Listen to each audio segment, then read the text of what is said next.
തിരുവനന്തപുരം ജില്ലയെ അക്ഷരാർത്ഥത്തിൽ ഇളക്കിമറിച്ച സംഭവം. കഠിനംകുളത്തെ ഒരു ക്ഷേത്രത്തിന് സമീപമുള്ള വീട്ടിൽ നിന്നും ഉറക്കെയുള്ള അലർച്ച കേട്ടുകൊണ്ടാണ് നാട്ടുകാരവിടേക്ക് ഓടിയെത്തിയത്. നാട്ടുകാരെത്തിയപ്പോൾ ആ ക്ഷേത്രത്തിലെ തന്നെ പൂജാരി തന്റെ വീട്ടിൽ നിന്നും അലമുറയിട്ട് കരഞ്ഞുകൊണ്ട് വീട്ടിലേക്ക് ചൂണ്ടിക്കാട്ടി എന്തൊക്കെയോ പറയാൻ ശ്രമിക്കുന്ന കാഴ്ചയാണ് കണ്ടത്. ആ വീടിനുള്ളിൽ എന്തോ സംഭവിച്ചിട്ടുണ്ടെന്ന് മനസ്സിലാക്കിയ നാട്ടുകാർ വീടിനുള്ളിലേക്ക് പ്രവേശിച്ചെങ്കിലും അകത്തെങ്ങും ഒന്നും കാണാൻ കഴിഞ്ഞില്ല. പെട്ടെന്നായിരുന്നു കൂട്ടത്തിലൊരാൾ പ്രധാന ഹാളിന് സമീപമുള്ള ബെഡ്റൂമിൽ നടക്കുന്ന ഒരു കാഴ്ച കണ്ടത്. ബെഡ്റൂമിനുള്ളിൽ പൂജാരിയുടെ ഭാര്യയായ ആതിര കഴുത്ത് പാതി അറ്റ നിലയിൽ കിടക്കുന്നു. അതുമാത്രവുമല്ല, ആ സ്ത്രീ അർദ്ധനഗ്നയായുമാണ് കിടക്കുന്നത്. ശരീരമാസകലം രക്തത്തിൽ കുളിച്ചു കിടക്കുന്ന ആതിരയെ ഒരു നോക്ക് കാണാൻ മാത്രമേ നാട്ടുകാർക്ക് കഴിഞ്ഞുള്ളൂ. സംഭവം അറിഞ്ഞ് ഉടൻ തന്നെ SI ഉൾപ്പെടുന്ന പോലീസ് സംഘവും അങ്ങോട്ടേക്ക് എത്തി. അപ്പോഴേക്കും ക്ഷേത്ര പൂജാരി രാജീവിന്റെ ഭാര്യ ആതിര അസാധാരണമായ നിലയിൽ കൊല്ലപ്പെട്ട് കിടക്കുന്നു എന്നുള്ള വാർത്ത നാടാകെ പരന്നിരുന്നു. കൃത്യം നടന്ന വീട്ടിലേക്കെത്തിയ പോലീസുകാർ കാണുന്നത് സംഭവം അറിഞ്ഞ് അവിടേക്കെത്തിയ നാട്ടുകാർ പല ഗ്രൂപ്പുകളായി തിരിഞ്ഞ് ആ കാഴ്ച വീടിനുള്ളിൽ കയറി കാണുന്ന രംഗമാണ്. SIയുടെ നിർദ്ദേശപ്രകാരം ഉടൻ തന്നെ നാട്ടുകാരെ ക്രൈം സീനിൽ നിന്ന് മാറ്റുകയും ചെയ്തു. SI വിവരമറിയിച്ചതിനെ തുടർന്ന് സർക്കിൾ ഇൻസ്പെക്ടറും ഫോറൻസിക് സംഘവും സംഭവസ്ഥലത്തേക്ക് എത്തി. ആതിരയുടെ കഴുത്തിൽ കത്തി ഉപയോഗിച്ച് ആഴത്തിലുള്ള മുറിവുകൾ ഉണ്ടാക്കിയിരിക്കുകയാണ്. കഴുത്തിലെ ഞരമ്പുകളെല്ലാം അറ്റുപോയ നിലയിലാണ്. പോലീസ് സംഘം ഉടൻ തന്നെ പൂജാരി രാജീവിന്റെ മൊഴിയെടുത്തു തുടങ്ങി. മൊഴിയെടുത്ത സമയത്ത് രാജീവിന് ഒരു പതർച്ച അനുഭവപ്പെടുന്നത് പോലീസ് ശ്രദ്ധിച്ചു. അയാൾക്ക് കാര്യങ്ങളൊന്നും വ്യക്തമായി പറയാൻ കഴിയുന്ന ഒരവസ്ഥയിലായിരുന്നില്ല. അയാൾ എന്തോ ഒളിക്കാൻ ശ്രമിക്കുകയാണെന്നുള്ള ഒരു സംശയം പോലീസിന് തോന്നി. ആ നിമിഷത്തിൽ തന്നെ രാജീവിനെ പോലീസ് സംഘം കസ്റ്റഡിയിലെടുക്കുകയും ചെയ്തു. ഇതിനിടയിൽ പോലീസ് സംഘം മറ്റൊരു കാര്യം കൂടി അറിഞ്ഞു. ആ വീട്ടിലുണ്ടായിരുന്ന മരണപ്പെട്ട ആതിരയുടെ സ്കൂട്ടർ കാണാനില്ല. ആ സ്കൂട്ടർ എവിടെ പോയി എന്നൊന്ന് അന്വേഷിക്കാൻ ഉടൻ തന്നെ ഒരു സംഘം പോലീസുകാർക്ക് CI നിർദ്ദേശം നൽകി. ഇതിനോടകം തന്നെ SI ഉൾപ്പെടുന്ന സംഘം നാട്ടുകാരോടായി ആതിരയെക്കുറിച്ചും രാജീവിനെക്കുറിച്ചും അന്വേഷിച്ചു തുടങ്ങി. ആതിരയെ ആളുകളൊക്കെ നന്നായി അറിയും. ധാരാളം റീൽസുകൾ ചെയ്ത് സോഷ്യൽ മീഡിയ താരമായി മാറിയ വ്യക്തിയാണ് ആതിര. പുറത്ത് പോലീസ് സംഘം നാട്ടുകാരോടായി വിവരങ്ങൾ തിരക്കുന്നതിനിടയിൽ ഫോറൻസിക് സംഘം അകത്ത് പരിശോധനകൾ കൂടുതൽ വിപുലമാക്കുകയായിരുന്നു. പരിശോധനകൾ പുരോഗമിക്കുന്നതിനിടയിലായിരുന്നു ഫോറൻസിക് സംഘത്തിന്റെ കണ്ണിൽ വീടിനകത്തുള്ള ടീപ്പോയിലിരിക്കുന്ന പാതി കുടിച്ച നിലയിലുള്ള 2 ചായക്കപ്പുകൾ ശ്രദ്ധയിൽപ്പെടുന്നത്. ആ വീട്ടിലെത്തിയ അതിഥികൾക്ക് ആതിര ചായ ഇട്ട് കൊടുത്തിട്ടുണ്ടെന്ന് പോലീസ് സംഘത്തിനും ഫോറൻസിക് ടീമിനും വ്യക്തമായി. ഒരുപക്ഷെ 2 പേരാണ് ആ വീട്ടിലെത്തിയിരിക്കുന്നതെങ്കിൽ ആതിര അവർക്ക് 2 പേർക്കും ചായ ഇട്ട് കൊടുത്തതാകാം. അതല്ല എങ്കിൽ വന്നിരിക്കുന്നത് ഒരാളാണെങ്കിൽ ആതിര അയാൾക്കൊപ്പം ചായ കുടിച്ചിട്ടുണ്ടെന്നും പോലീസ് നിഗമനത്തിലെത്തി. ആതിരയുടെ ബോഡി പരിശോധിക്കുന്നതിനിടയിൽ ഫോറൻസിക് സംഘത്തിന് മറ്റൊരു കാര്യം കൂടി വ്യക്തമായിട്ടുണ്ട്. ആതിര കൊല്ലപ്പെടുന്നതിന് മുൻപായി ഒരു സെക്ഷൽ ആക്ടിവിറ്റി നടന്നിട്ടുണ്ട്. ആതിരയുടെ ശരീരത്തിൽ നിന്നും സെമന്റ് സാന്നിധ്യം ഫോറൻസിക് സംഘം കണ്ടെത്തി.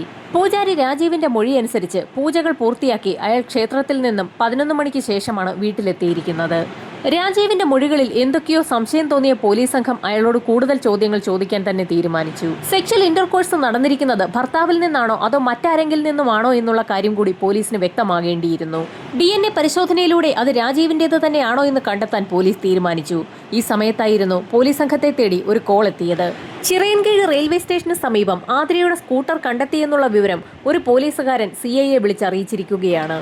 ആതിരയെ കൊലപ്പെടുത്തിയ വ്യക്തി ചിറയൻകീഴ് വരെ ആതിരയുടെ സ്കൂട്ടറിലെത്തിയ ശേഷം അവിടെ നിന്നും ട്രെയിനിൽ കയറി രക്ഷപ്പെട്ടതാകാമെന്നും പോലീസ് നിഗമനത്തിലെത്തി. രാജീവിന് മേലുള്ള സംശയം നിലനിൽക്കുമ്പോൾ തന്നെയാണ് അങ്ങനെയൊരു സംശയം കൂടി പോലീസിന് ഉണ്ടായത്. രാജീവിനെ സ്റ്റേഷനിലെത്തിച്ച് പോലീസ് സംഘം വിശദമായി തന്നെ ചോദ്യം ചെയ്തു തുടങ്ങി. താൻ പതിവ് പോലെ രാവിലെ 11 മണിയോടുകൂടി ക്ഷേത്രത്തിലെ പൂജകളൊക്കെ അവസാനിപ്പിച്ച് 11:30 വീട്ടിലേക്ക് എത്തിയ സമയത്തായിരുന്നു വാതിൽ തുറന്നു കിടക്കുന്ന കാഴ്ച കണ്ടതെന്ന് അയാൾ പോലീസിനോട് പറഞ്ഞു. പ്രധാന ഹാളിലെത്തി ഭാര്യ ആതിരയെ വിളിച്ചു നോക്കിയിട്ടൊന്നും യാതൊരു അനക്കവുമില്ലാത്ത സാഹചര്യത്തിലായിരുന്നു ബെഡ്റൂമിലേക്ക് എത്തിയ സമയത്ത് നടക്കുന്ന ആ കാഴ്ച കണ്ടതെന്നുകൂടി രാജീവ് പോലീസിനോട് പറഞ്ഞു. ആതിരയുടെ ആ അവസ്ഥ കണ്ട് ഭയന്ന് വിറച്ച രാജീവ് അലറി വിളിച്ചുകൊണ്ട് പുറത്തേക്കിറങ്ങി ഓടിയപ്പോഴാണ് നാട്ടുകാരവിടേക്കും ഓടിയെത്തിയത്. ഇത്രയും പറഞ്ഞപ്പോൾ തന്നെ രാജീവിന്റെ കണ്ണുകൾ നിറഞ്ഞു തുളുമ്പുന്നുണ്ടായിരുന്നു. രാജീവ് പറഞ്ഞത് ശരിയാണോ എന്നറിയാൻ രാവിലെ മുതൽ 11:30 വരെയുള്ള സമയത്ത് രാജീവ് ക്ഷേത്രത്തിൽ തന്നെ ഉണ്ടായിരുന്നു എന്നൊന്ന് അന്വേഷിക്കാൻ പോലീസ് സംഘം തീരുമാനിച്ചു. എന്നാൽ അന്വേഷണത്തിൽ രാജീവ് ആ സമയത്തൊക്കെ ക്ഷേത്രത്തിൽ ഉണ്ടായിരുന്നു എന്നും 11:15 അയാൾ ക്ഷേത്രത്തിൽ നിന്നും വീട്ടിലേക്ക് പോയതെന്നുമുള്ള വിവരം പോലീസിന് ലഭിച്ചു. അത് മാത്രവുമല്ല, പൂജാരി രാജീവിനെ ആ സമയത്ത് ക്ഷേത്രത്തിന്റെ ഭാഗത്തൊക്കെ കണ്ടതായി പല ആളുകളും പോലീസിന് മൊഴി നൽകുകയും ചെയ്തു. 11:15 വീട്ടിലേക്കെത്തിയ രാജീവിന് ഭാര്യ ആതിരയെ കൊലപ്പെടുത്തി അതിനോടകം തന്നെ നിലവിളിച്ചു കൂവി നാട്ടുകാരെ അറിയിക്കാനുള്ള ഒരു സമയം കിട്ടിക്കാണാൻ സാധ്യതയില്ല എന്നും പോലീസ് വിലയിരുത്തി. അതുമാത്രവുമല്ല, ആതിര ഒരു ഇന്റർകോഴ്സിന് വിധേയയായിട്ടുള്ളതും പോലീസിൽ സംശയമുണർത്തിച്ചു. ഈ സംഭവത്തിൽ മൂന്നാമനായി ഒരു വ്യക്തി കൂടി ഉണ്ടായിരിക്കാമെന്ന് പോലീസ് വിലയിരുത്തി. രാജീവിലുള്ള സംശയം പോലീസിന് മാറിയതോടുകൂടി അയാളെ വൈകുന്നേരത്തോടകം പോലീസ് സ്റ്റേഷനിൽ നിന്നും വിട്ടയച്ചു. ഇതിനോടകം തന്നെ ഇൻക്വസ്റ്റ് നടപടികൾ പൂർത്തിയാക്കി ആതിരയുടെ മൃതദേഹം പോസ്റ്റ്മോർട്ടത്തിനായി മെഡിക്കൽ കോളേജിലേക്ക് ഷിഫ്റ്റ് ചെയ്തിരുന്നു. പോസ്റ്റ്മോർട്ടം റിപ്പോർട്ട് വന്നെങ്കിൽ മാത്രമേ ആതിരയുടെ മരണം എങ്ങനെയാണ് സംഭവിച്ചതെന്നുള്ള കാര്യത്തിൽ കൂടുതൽ വ്യക്തത വരൂ. തൊട്ടടുത്ത ദിവസം തന്നെ പോസ്റ്റ്മോർട്ടം നടപടികൾ ആരംഭിച്ചു. പോസ്റ്റ്മോർട്ടത്തിന് ശേഷം പോസ്റ്റ്മോർട്ടം നടത്തിയ ഡോക്ടർമാർ അവർ കണ്ടെത്തിയ ചില കാര്യങ്ങൾ അന്വേഷണ ഉദ്യോഗസ്ഥനെ ധരിപ്പിക്കുകയും ചെയ്തു. ആതിരയുടെ മരണം സംഭവിച്ചിരിക്കുന്നത് കത്തികൊണ്ടുള്ള ആഴത്തിലുള്ള മുറിവേറ്റതിന്റെ ഭാഗമായി ഞരമ്പുകൾ അറ്റുപോയതിനെ തുടർന്നാണ്. എന്നാൽ കൊലപാതകം നടത്തി തീരെ ശീലമില്ലാത്ത തീർത്തും അമച്ചറായ ഒരു വ്യക്തിയാണ് ഈ കൊലപാതകം നടത്തിയിരിക്കുന്നത്. കത്തി കഴുത്തിലേക്ക് ആഴത്തിൽ കുത്തിയിറക്കിയ ശേഷം ഇടത്തേക്കും വലത്തേക്കുമൊക്കെ തിരിച്ചിരിക്കുകയാണ്. അത് മാത്രവുമല്ല, മരണം സംഭവിക്കുന്നതിന് മുൻപ് പൂർണ്ണ സമ്മതത്തോടുകൂടി ആതിര ആ വ്യക്തിയുമായി ഒരു സെക്ച്വൽ റിലേഷൻഷിപ്പ് നടത്തിയിട്ടുമുണ്ട്. പീഡനം നടന്നതിന്റെ യാതൊരു ലക്ഷണങ്ങളും കാണാനുമില്ല. പോസ്റ്റ്മോർട്ടം നടത്തിയ ഡോക്ടർമാരുടെ നിഗമനം വീണ്ടും പോലീസുകാരെ ഭർത്താവായ രാജീവിലേക്ക് എത്തിച്ചു. ആതിരയ്ക്ക് സ്വാഭാവികമായും ഏറ്റവും അടുപ്പമുള്ളത് രാജീവിനോടാണ്. അതുകൊണ്ട് തന്നെ അങ്ങനെയൊരു റിലേഷനിടയിൽ രാജീവ് ആതിരയുടെ കഴുത്തിലേക്ക് കത്തി കുത്തിയിറക്കിയതാകാമെന്ന് പോലീസ് വിലയിരുത്തി. ഇനി കണ്ടെത്തേണ്ടത് കൊലപാതകത്തിന് ഉപയോഗിച്ച കത്തിയാണ്. കത്തിയിൽ രാജീവിന്റെ വിരലടയാളമുണ്ടെങ്കിൽ ഉറപ്പായും രാജീവിനെ പ്രതിസ്ഥാനത്ത് തന്നെ ഉറപ്പിക്കാൻ പോലീസിന് കഴിയും. അപ്പോഴും പോലീസിനുണ്ടായിരുന്ന സംശയം ആതിരയുടെ സ്കൂട്ടർ എങ്ങനെയാണ് ചിറയിൻകീഴ് റെയിൽവേ സ്റ്റേഷന് സമീപത്തെത്തിയതെന്നുള്ളതായിരുന്നു. നാട്ടുകാരെ ഒന്നുകൂടി ചോദ്യം ചെയ്തപ്പോൾ രാവിലെ ഏകദേശം 8 മണിയോടുകൂടി സ്കൂൾ ബസ് വന്ന സമയത്ത് കുട്ടിയെ ബസ്സിൽ കയറ്റുന്നതിനായി ആതിര മറ്റ് രക്ഷകർത്താക്കൾക്കൊപ്പം റോഡിലേക്ക് എത്തിയിരുന്നു എന്ന് നാട്ടുകാർ പോലീസിനോട് പറഞ്ഞു. ആ സമയത്ത് ആതിരയുടെ വീടിന്റെ മുൻവശത്ത് അവരുടെ സ്കൂട്ടറും ഉണ്ടായിരുന്നു എന്ന് പലരും പോലീസിൽ മൊഴി നൽകി. 8 മണി വരെ ആതിരയുടെ സ്കൂട്ടർ അവിടെ തന്നെ ഉണ്ടായിരുന്നു. ആ സ്കൂട്ടറാണ് വൈകുന്നേരത്തോടുകൂടി ചിറയിൻകീഴ് റെയിൽവേ സ്റ്റേഷനിൽ നിന്നും പോലീസ് സംഘം കണ്ടെത്തിയിരിക്കുന്നത്. എന്നിരുന്നാലും ആതിരയുടെ സ്കൂട്ടർ ഉപയോഗിച്ചിരിക്കുന്നത് ഭർത്താവ് രാജീവല്ല. ആതിരയുടെ സ്കൂട്ടർ എടുത്ത് ഉപയോഗിക്കണമെങ്കിൽ ആ വ്യക്തിക്ക് ആതിരയുമായി അടുത്ത പരിചയമുണ്ടായിരിക്കണമെന്ന് തന്നെ പോലീസ് വിലയിരുത്തി. ആതിരയ്ക്ക് അങ്ങനെ ഒരു വ്യക്തിയുമായി അടുപ്പമുള്ളതായി സമീപത്തുള്ള അയൽവാസികൾക്കോ നാട്ടുകാർക്കോ ഒന്നും തന്നെ അഭിപ്രായമില്ല.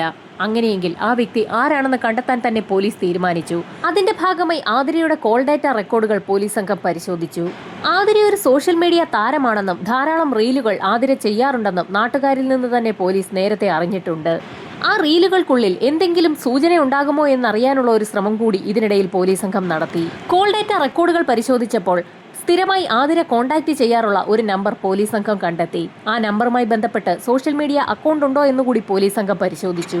അങ്ങനെ പരിശോധിച്ചപ്പോൾ അവളുടെ റീലുകൾക്കിടയിൽ കമന്റ് ചെയ്യുന്ന ഒരു വ്യക്തിയാണ് കോൾ ഡാറ്റ റെക്കോർഡിലുള്ള നമ്പറുകാരനെന്ന് പോലീസിന് വ്യക്തമായി. അയാൾക്കും ഒരു സോഷ്യൽ മീഡിയ അക്കൗണ്ട് ഉണ്ട്. അയാളും റീൽസുകൾ ചെയ്യുന്ന വ്യക്തിയാണ്.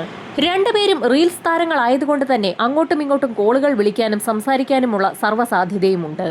എന്നിരുന്നാലും ആ വ്യക്തിയെക്കുറിച്ച് രാജീവിന് എന്തെങ്കിലും അറിയാമോ എന്നറിയാൻ പോലീസ് സംഘം സ്റ്റേഷനിലെത്തി രാജീവിനോട് അങ്ങനെ ഒരു വ്യക്തിയെ പരിചയമുണ്ടോ എന്നുള്ള കാര്യത്തിൽ പല ചോദ്യങ്ങളും ചോദിച്ചു. ആതിരയുടെ റീലുകളെക്കുറിച്ച് രാജീവിനോട് സംസാരിച്ച നിമിഷത്തിൽ തന്നെ അയാളുടെ മുഖമാകെ വിളറി വെളുത്തു. താൻ ആതിരയോട് ഒരുപാട് തവണ അത്തരത്തിലുള്ള റീലുകളൊന്നും ചെയ്യണ്ട എന്ന് പറഞ്ഞിട്ടുണ്ടെന്നും എന്നാൽ ആതിരയ്ക്ക് അതൊക്കെ ഒരുപാട് ഇഷ്ടമുള്ള കാര്യമാണെന്നും അതുകൊണ്ട് തന്നെ അവൾ അനുസരിക്കാറേ ഇല്ലായിരുന്നു എന്നും രാജീവ് പോലീസിനോട് പറഞ്ഞു. അങ്ങനെ റീൽസുകൾ ചെയ്താണ് അവൾ അയാളുമായി അടുപ്പത്തിലായതെന്നുകൂടി രാജീവ് പോലീസിനോട് പറഞ്ഞു.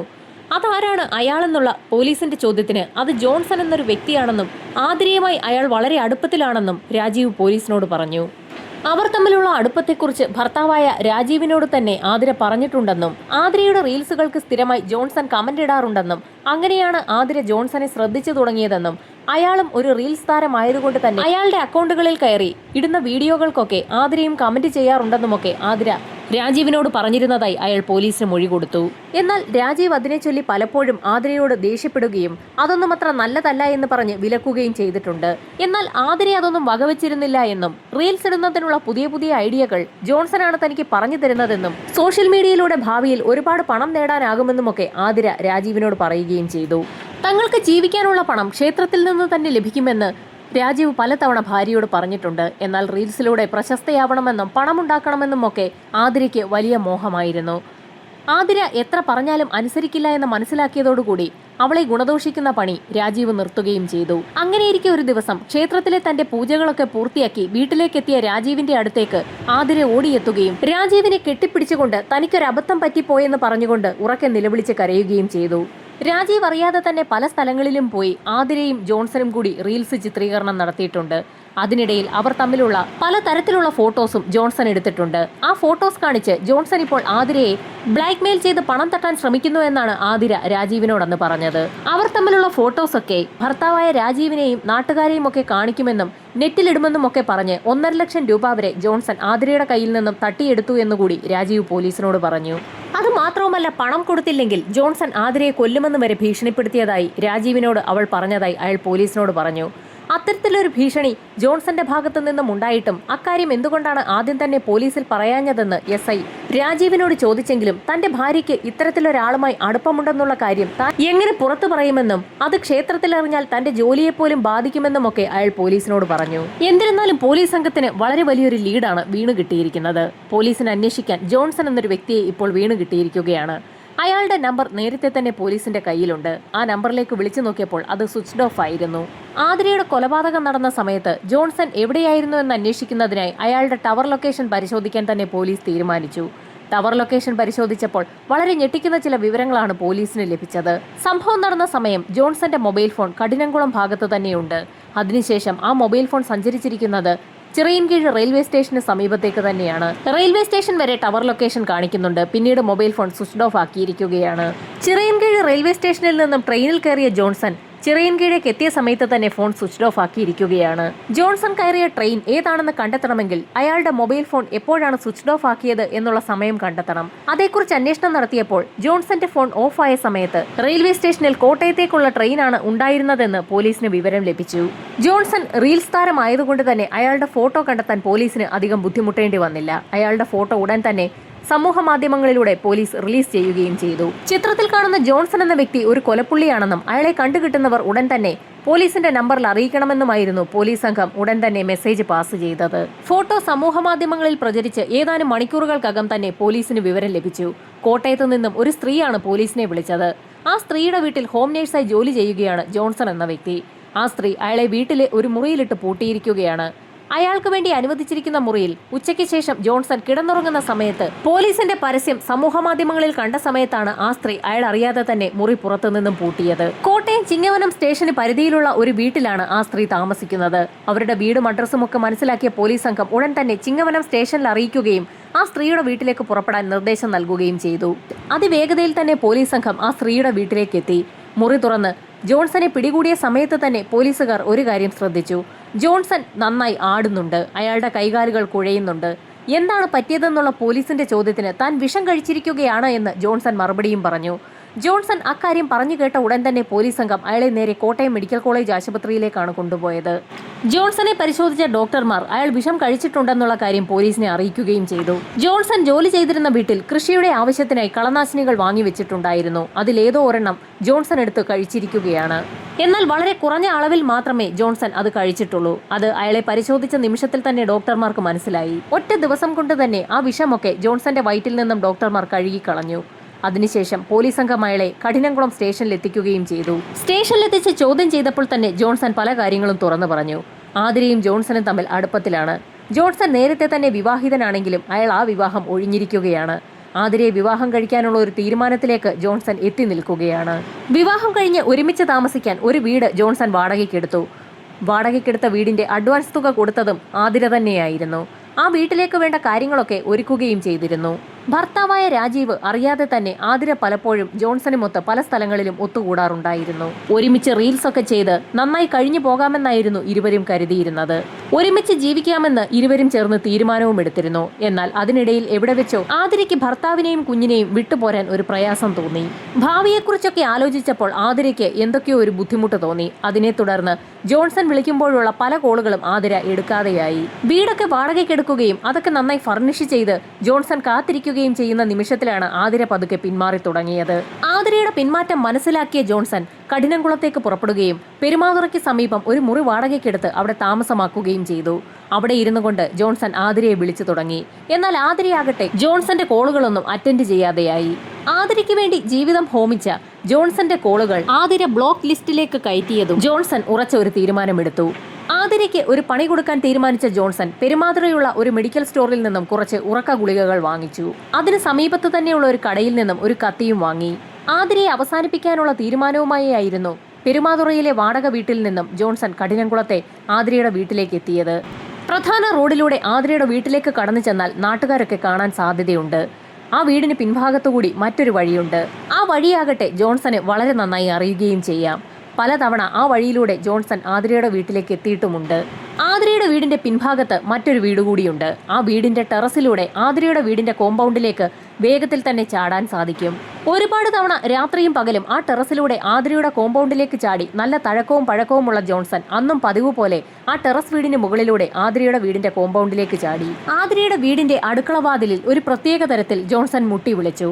ആ മുട്ട് കേട്ടുകൊണ്ട് ആതിര വാതിൽ തുറക്കുകയും ചെയ്തു. ജോൺസൺ എന്തിനാണ് തന്റെ വീട്ടിലേക്ക് എത്തിയതെന്ന് ആതിര ദേഷ്യഭാവത്തിൽ തന്നെ ജോൺസണോട് ചോദിക്കുകയും ചെയ്തു. ഇതുവഴി പോയപ്പോൾ ആതിരയൊന്ന് കാണാൻ താൻ കയറിയതാണെന്നും താൻ ഉടൻ തന്നെ പോകുമെന്നും അയാൾ ആതിരയെ അറിയിച്ചു. അത് പറഞ്ഞുകൊണ്ട് ജോൺസൺ ആ വീടിനുള്ളിലേക്ക് കയറിപ്പോവുകയും ചെയ്തു. തനിക്കൊരു ചായ വേണമെന്ന് ആതിരയോട് അയാൾ ആവശ്യപ്പെട്ടു. ജോൺസൺ പറഞ്ഞതനുസരിച്ച് ആതിര അവരിരുവർക്കും 2 ചായയും ഉണ്ടാക്കി.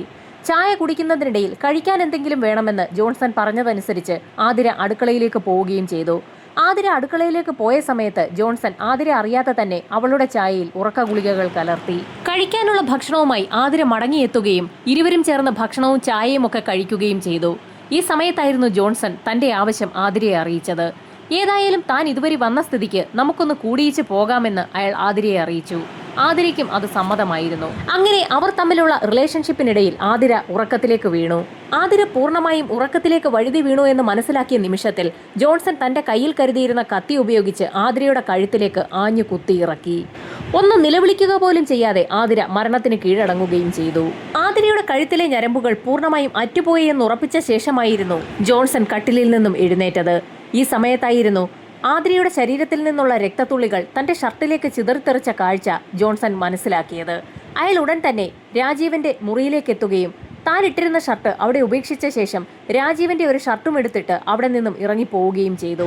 ആ വീട്ടിൽ നിന്നും ഇറങ്ങുന്നതിനിടയിൽ വീടിന്റെ പ്രധാന വാതിലിന്റെ താക്കോൽ മേശപ്പുറത്തു നിന്നും ജോൺസൺ എടുക്കുകയും വാതിൽ തുറന്ന് വീടിന് പുറത്തേക്കിറങ്ങി ആതിരയുടെ സ്കൂട്ടറുമായി അവിടെ നിന്നും കടന്നു കളയുകയും ചെയ്തു. ചിറയൻകീഴെത്തിയ ജോൺസൺ അവിടെ നിന്നും കോട്ടയത്തേക്കുള്ള ട്രെയിനിൽ കയറി താൻ ജോലി ചെയ്തിരുന്ന വീട്ടിലേക്ക് എത്തുകയും ചെയ്തു. ട്രെയിനിൽ കയറുന്നതിന് മുൻപ് തന്നെ ജോൺസൺ തന്റെ മൊബൈൽ ഫോൺ സ്വിച്ച് ഓഫ് ആക്കിയിരുന്നു. തിരികെ താൻ ജോലി ചെയ്തിരുന്ന വീട്ടിലെത്തി ഒന്നും സംഭവിക്കാത്തതുപോലെ തന്നെ ജോൺസൺ തന്റെ ജോലിയിൽ ഏർപ്പെടുകയും ചെയ്തു. ആ വീട്ടിൽ കിടന്നുറങ്ങുന്ന സമയത്ത് തന്നെ പുറത്ത് പോലീസ് വന്ന കാര്യം ജോൺസൺ അറിഞ്ഞിരുന്നു. ആ നിമിഷത്തിൽ തന്നെ മുറിയിൽ കരുതി വെച്ചിരുന്ന കീടനാശിനി ജോൺസൺ എടുത്തു കുടിക്കുകയായിരുന്നു. ഹോസ്പിറ്റലിലേക്ക് കൊണ്ടുപോകുന്ന വഴി പോലീസുകാരുടെ കണ്ണുവെട്ടിച്ച് ഓടി രക്ഷപ്പെടാനായിരുന്നു ജോൺസൺ തീരുമാനിച്ചത്. എന്നാൽ അയാളുടെ പ്ലാൻ അവിടെയും പാളിപ്പോയി. ഇത്രയും കാര്യങ്ങൾ ജോൺസൺ പറഞ്ഞു നിർത്തിയതും SI അയാളോട് ഒരു കാര്യം ചോദിച്ചു.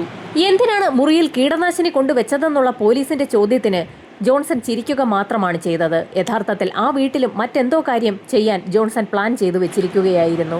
ജോൺസന്റെ കുറ്റസമ്മതമൊഴി രേഖപ്പെടുത്തിയ പോലീസ് സംഘം അയാളുമായി തെളിവെടുപ്പിനിറങ്ങി.